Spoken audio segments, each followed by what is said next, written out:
popular podcaster Joe Rogan. A video compilation of him using the N-word went viral over the weekend, but the video shows him using the word over and over again.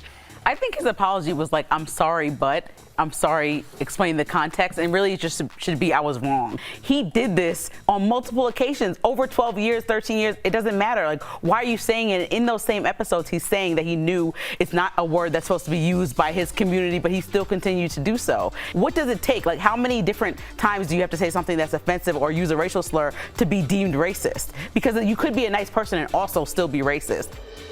Dr. Coley, in your opinion, is it too soon to get rid of masks? Is it too soon? Yes. Should the mask be lifted? Absolutely.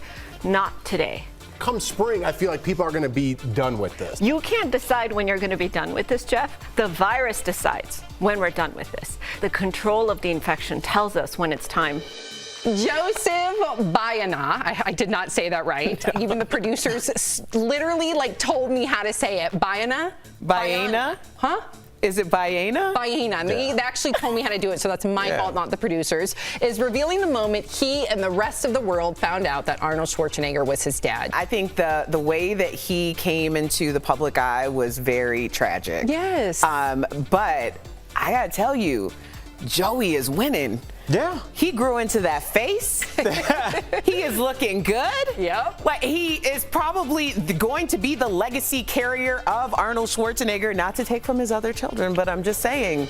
A Las Vegas company may have you covered. They're offering, are you ready for this?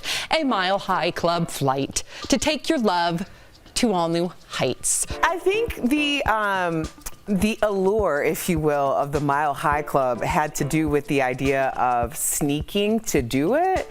So if you are basically renting a hotel room in the sky, I mean, good for you that you got it like that. An hourly hotel room in the sky. Yeah, It's a little, and also, who's getting on that plane? You know, that's the only reason people have been on there. I wouldn't get on there unless I was wearing like an outbreak suit. What about the pilot? How uncomfortable for the pilot? And if there is they have to just keep turning the volume up on the music. They know what's going on back there. I'm not feeling it. This is what some of the athletes are getting who have tested positive for COVID. In some people's minds, you're out, okay? You're out. You can't even taste the food anyway, so here's your meal while you're here. Ouch! Get along. Hey, listen, Insult to injury? It's a rough life over there. I didn't say me.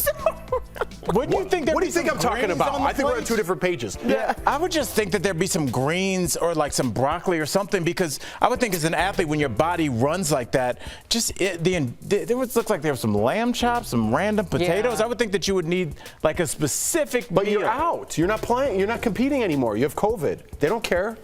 His snowboarding career has come to a very emotional end. I watched it really carefully because you could kind of hear what he was saying to the other snowboarders. I can imagine, hey Jeff, Tori pausing it, and That's what I did. That's what I did. I was like, he said, what? Go back, go back, go back. He said, I really wanted it. And I know that he wanted that gold really bad, but I also know, I think that when you're done with something, it all comes, the adrenaline crashes, and you just let it go. I also thought it was amazing when he skated off, when you snowboard off, every single competitor was standing, waiting for him just to give him a round of applause. That man created snowboarding. I don't like Valentine's Day or this. I don't like anything involved. Don't you like Valentine's Because Day? it's fake. I don't need you to pretend like you like me so much for one day. You should like me all the time. But why not have That's one impossible. special day? Because it's stupid. That's because it is. I have to go out now and buy flowers for my wife to show, so she could post it on Instagram and show everybody how much I love her. Well, there's a Mother's Day, there's a Father's Day. Why not one for love? Yeah. Because there's no need for it. Like, people want to cancel and go back in history. Why don't we start with marriages and the fake diamonds that were De Beers is monopolizing the market, and diamonds aren't even worth what they're worth. But hey, let's spend 10 grand about it. No, we're not going to go to next week.